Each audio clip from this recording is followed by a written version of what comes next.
আসসালামু আলাইকুম ভিউয়ার্স, আল্লাহর অশেষ রহমত, আলহামদুলিল্লাহ সবাই ভালো আছেন। দেখেন, স্পন্সর ভিসা নিয়ে কিছু তথ্য এই ভিডিওর মধ্যে আপনাদের সাথে শেয়ার করব।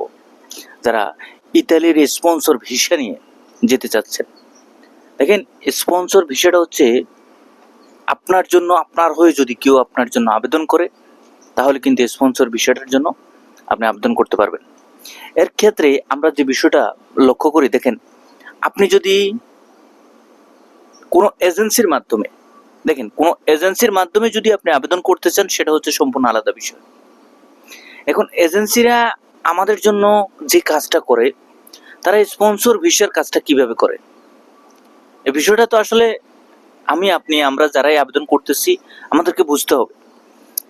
আপনি স্পন্সর ভিসার জন্য যদি কোনো এজেন্সির কাছে যান, দেখবেন স্পন্সর ভিসার জন্য তারা কিন্তু হায়ার করে কোনো ব্যক্তি বা ইতালির কোনো নাগরিক, তাদের সুপরিচিত, সেখান থেকে তারা স্পন্সরগুলো নিয়ে নেয়। যেমন ধরেন, ইতালিতে কোনো একজন ব্যক্তি এজেন্সির সাথে কাজ করতেছে, এজেন্সির সাথে কাজ করে হয়তোবা ওনার মাধ্যমে, উনি ইতালির নাগরিক, ওনার মাধ্যমে স্পন্সর যে ভিসার যেই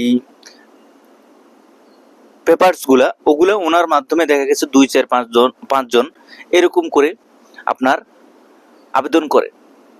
মানে ওনার অ্যাড্রেস থাকবে, ওনার ঠিকানা থাকবে, ওনার ব্যাংক অ্যাকাউন্টের সম্পূর্ণ ডিটেলস থাকবে, হয়তোবা আপনার কোনো আত্মীয় স্বজন, যেমন ধরেন আপনার ভাই, আপনার আত্মীয়র ভিতরে যে ধরনের সম্পর্কগুলো থাকে, মামা, খালা, খালু, বিভিন্ন ধরনের যেই অপশনগুলো আছে, এই অপশনগুলোর উপর ভিত্তি করে তারা ওইভাবে কিন্তু লোকজন স্পন্সর ভিসার জন্য আবেদন করে।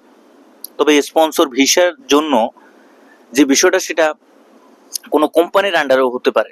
যেমন ধরেন, কোম্পানি, বিভিন্ন ধরনের যেই কোম্পানিগুলো আছে, বড় বড় কোম্পানির আন্ডারে বাংলাদেশ থেকে কোম্পানি আপনার জন্য স্পন্সর করতেছে, মানে কোম্পানির একটা অনুষ্ঠান আছে, সেখানে আপনাকে ইনভিটেশন মানে দেওয়া হচ্ছে। আপনি সেখানে কোম্পানি একজন স্পন্সর হিসেবে আপনাকে যে নিমন্ত্রণ করা হলো বা আপনাকে যে আমন্ত্রণ করা হলো, সেই অনুসারে আপনি যাবেন। তো এইভাবে কিন্তু স্পন্সর ভিসার কার্যকারিতা বা ফলাফলগুলো হয়ে থাকে। সুতরাং আমরা যারা মনে করেন, বিশেষ করে বাংলাদেশ থেকে আমরা যারা স্পন্সর ভিসার জন্য আবেদন করব, অবশ্যই আপনি একটি বিষয় লক্ষ্য রাখবেন যে স্পন্সর ভিসার জন্য যেহেতু আমরা আবেদন করতে চাচ্ছি, তো সেক্ষেত্রে আসলে এটা কতটুকু কার্যকর। এখন এই স্পন্সর ভিসার জন্য আমরা যারা আবেদন করতেছি বা আমরা আবেদন করব, সেক্ষেত্রে একটি বিষয় লক্ষ্য রাখবেন, আপনার যদি পরিচিত কোনো মাধ্যম থেকে থাকে, আপনার যদি পরিচিত কোনো লোকজন থেকে থাকে, হয়তোবা তাদের মাধ্যমে আপনি স্পন্সর ভিসার জন্য আবেদন করে আপনার কাজটা আপনি সফলভাবে সম্পাদন করতে পারবেন। একজন স্পন্সর, যিনি স্পন্সর দেয়, উনি যদি, ওনারও কিন্তু প্রচুর পরিমাণ পেপারস জমা দিতে হয়, এবং ওনার কিন্তু ওই ধরনের ডকুমেন্টসগুলো যদি সঠিকভাবে না হয়, তাহলে এখানে আপনি কখনো ভিসা আপনি পাবেন না। এখন স্পন্সর দেওয়ার ক্ষেত্রে আমাদেরকে এই বিষয়গুলো অবশ্যই আমাদেরকে একবারে সরেজমিনে পরিষ্কারভাবে লক্ষ্য রাখতে হবে।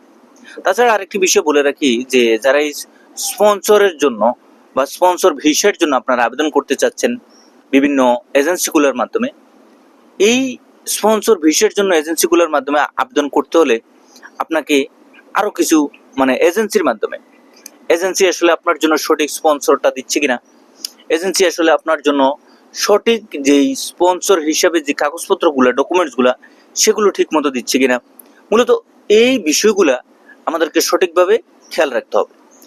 আর এই স্পন্সর ভিসার জন্য যে প্রসেসিং সময়টা, অনেকে বলবেন যে ভাই, স্পন্সর ভিসার জন্য যেই প্রসেসিং সময়টা, সেটা আসলে কি ধরনের সময় লাগতে পারে। স্পন্সর ভিসার জন্য প্রসেসিং সময়টা, বাংলাদেশি একজন নাগরিক হিসেবে আপনি আবেদন করতে হলে আপনার টোটাল মিলে 6 থেকে 8 মাস সময় লেগে যায়। তবে কাগজপত্র বা ডকুমেন্টসগুলো যদি সঠিকভাবে সঠিক সময়ে আমাদের হাতে আসে, তাহলে স্পন্সর ভিসার জন্য টোটাল মিলে আপনার 3 থেকে 4 মাস আপনি ধরে রাখেন। এছাড়াও আমরা যারা ব্যক্তিগতভাবে কারো মাধ্যমে আবেদন করতে চাচ্ছি, সেক্ষেত্রেও অল্প সময়ের ভিতরে সেটা সম্ভব। তো সেদিক থেকেও আমরা লক্ষ্য রাখতে পারি যে টোটাল মিলে বাংলাদেশ থেকে আমরা যারা ইতালি স্পন্সর ভিসার জন্য আবেদন করতে চাচ্ছি, আপনি চাইলে আবেদন করতে পারবেন, সেক্ষেত্রে কোনো সমস্যা নেই। তবে আপনার পেপারস এবং এজেন্সির মাধ্যমে হলে, এজেন্সি আপনার জন্য আপনার হয়ে যে ডকুমেন্টসগুলো জমা দিচ্ছে, সেগুলো সঠিক কিনা সে ব্যাপারে ভালোভাবে ভালোভাবে আপনি তদারকি করে পর্যালোচনা করে কি কি ডকুমেন্টসগুলো জমা দিচ্ছে সেগুলোর উপর বিচার বিশ্লেষণ করে সম্পূর্ণ দেখে শুনে আপনি আবেদন করবেন। ইনশাআল্লাহ স্পন্সর ভিসার জন্য ভালো একটি ফলাফল আপনি পাবেন। মূলত আপনার কোনো আত্মীয় স্বজন, তাছাড়া যদি কোম্পানির মাধ্যমে হয় সেটা তো সম্পূর্ণ আলাদা বিষয়, এবং এজেন্সির মাধ্যমে হলে যে এজেন্সি আপনার জন্য আপনার হয়ে কাজ করতেছে এই এজেন্সি আসলে সঠিক স্পন্সরটা আপনাকে দিবে কিনা এবং কোথায় আর কাজে মিল রেখে কাজটা করবে কিনা সে ব্যাপারে সম্পূর্ণ বিশ্লেষণ করে আপনি কাগজপত্র জমা দিবেন এবং সেভাবে আপনি প্রসেসিং করবেন। সবাই ভালো থাকবেন, সুস্থ থাকবেন। আগামীতে নতুন কোনো আপডেট নিয়ে খুব শীঘ্রই আপনাদের সামনে উপস্থিত হব। আল্লাহ হাফেজ।